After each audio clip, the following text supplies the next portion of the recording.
Sego, and welcome to ATV Live. Thanks for joining us. I'm Louis Jacobs, and today we'll be talking about the upcoming St. Regis Mohawk tribal elections with St. Regis Mohawk Tribal Clerk Summer Bero and Hope Wheelock of the St. Regis Mohawk Tribe Election Board. Sego, ladies. Sego. Thank you for being with us today. So in anticipation of the upcoming elections, we're just going to talk a little bit about what's happening, give the viewers some information, and hopefully shed some light on the voting process. How does that sound? Sounds good. Sounds okay? All right, great. So first of all, I know that there is a caucus coming up this Saturday at the administration building. What can you tell us about that? Okay, it's usually the first Saturday in May, and this weekend it'll be June? Saturday in Caucus. June? Caucus is May. always in May. Oh, right, okay. Yeah, and it'll be May 4th, and it starts right at 10 o'clock. The community is welcome, and we have the nominees who are there for the positions, and then they get nominated first and second. And then we also have packets for them that they have to go through. And we just want to make sure everybody has their IDs with them, because they have to have ID to make sure that they're on the voting list and stuff like that. So is it kind of an exciting day? I know it's kind of a quick process, but in terms of getting people who are interested in running for office, there's probably a lot of energy and excitement surrounding that, right? Right. There's 4 positions open, tribal chief, tribal sub-chief, chief judge, and 1 traffic court judge.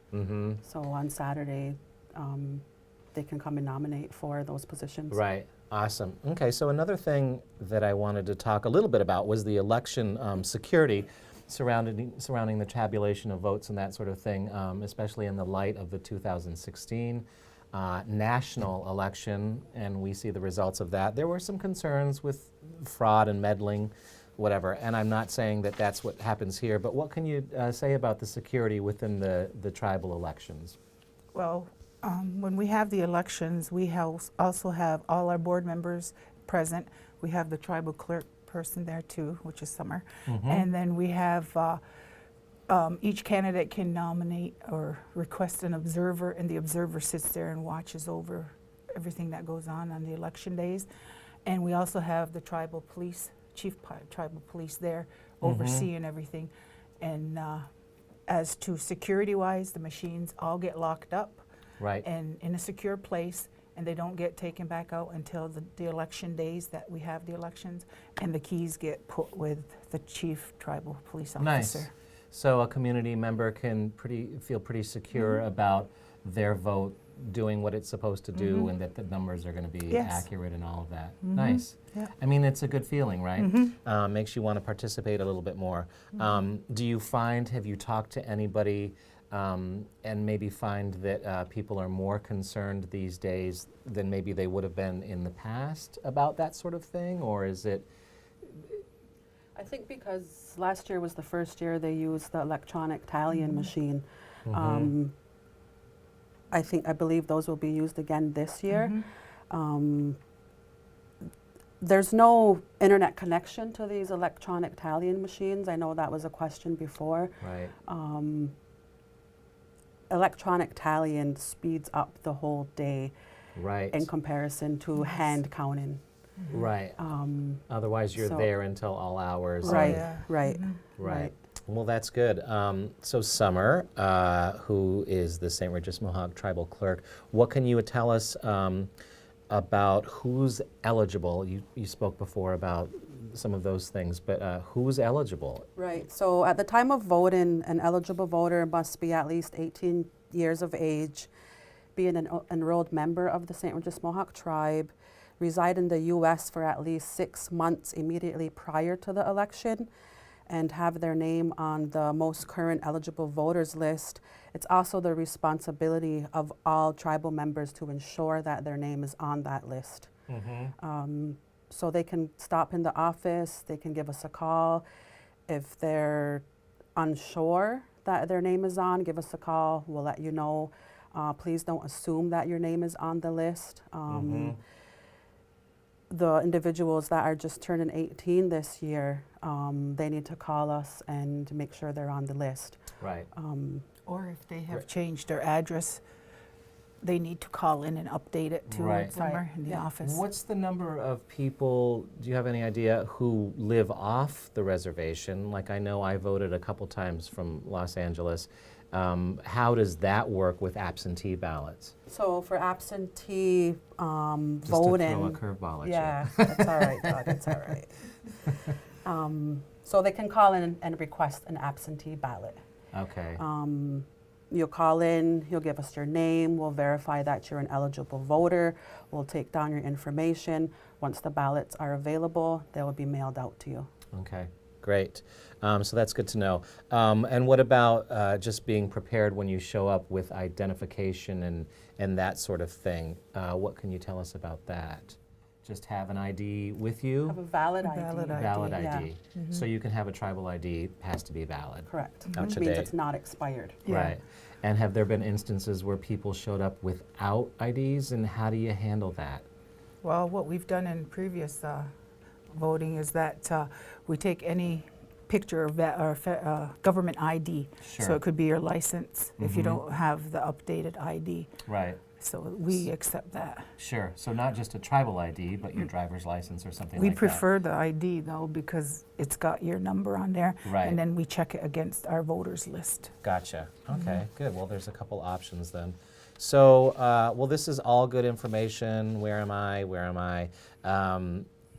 I guess finally I wanted to just talk a little bit about what your thoughts are on voting in general. Do you think it's important for people to exercise their right to vote? Yes, I do. Why is that? Why do you think? Well, in the past voting issues that do come up, people tend to say things, and when I ask, are you on the voters list? And if they say no, then I says, if you were, then you could go and vote, and your say would be, you know, Mhm. you'd have something to say. Right, I says, but if you don't, then why are you complaining? You know? right. If you don't participate, then Summer, do you have anything to add to that? Do you hear arguments for why a person doesn't want to vote? Like they say, no, I'm not going to vote because. If a person doesn't want to vote, it's most likely they just recognize a different form of government. Okay. I think a person should vote, exercise their vote. It's having their voice heard, part of the community. Right. If you're an eligible voter, please come out and vote. We would like to see that number grow every year. Thank you for saying that. Do you have rough numbers for the percentage or for the numbers for eligible voters versus those people who actually vote? So a rough number of eligible voters is probably around 8,500. Okay. The number that actually participate is usually 1,000 to 1,200. I don't think we've broken the 1,500 mark yet. So, right. So you can do the math. Yeah, not a math major, but yeah, you're not half, you're not even at a quarter No. of the eligible Right. voters. So, yeah, for those of you at home who are considering maybe voting for the first time or, right, give it a shot. Right. Now, Hope, you were speaking briefly about the help that there is.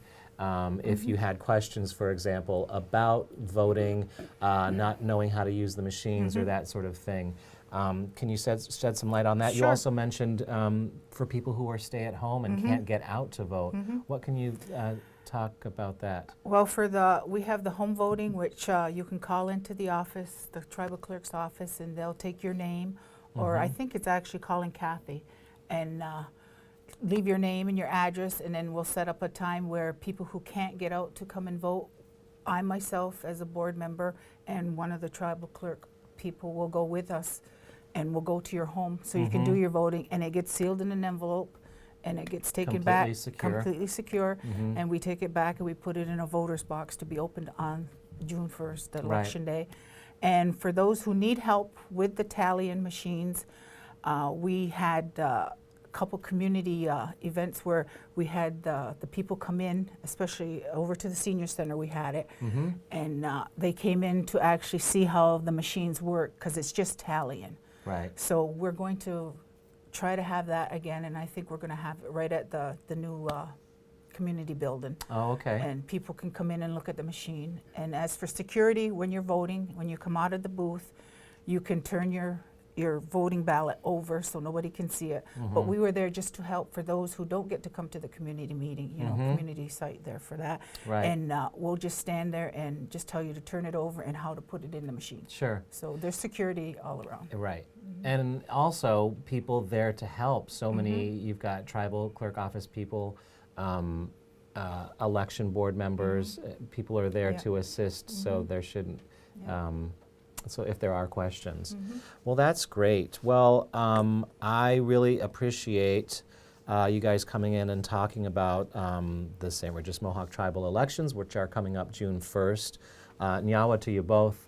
And also the caucus is this Saturday, also at the administration building, and you can stop in if you wanted to observe that happening. And of course, for more information, we would urge people to go to the St. Regis Mohawk Tribal website, especially as candidates are chosen, and obviously participate in getting to know the candidates thing. If you wanted background and you wanted to know what those, when we get to that point, you can attend those things and get more information about those folks, right? Right. Meet the candidates. Meet the candidates, what did I yeah. call it? Yeah. Get to know. Get Get to to know. know. Get to know the candidates. And we still do want to stress that when the people are there at the caucus, to make sure they have all their ID Okay. with them, so that they don't have to go and come back, you know, Scramble. yeah. Right, Okay. gotcha. So meet the candidates. That'll be down the road. So I've got Summer Bero here and Hope Wheelock. Thanks for coming in again. And thanks for watching Akwesasne TV Live. And for Akwesasne TV, I'm Louis Jacobs. Thank you. Yo honey, yo honey, yo honey,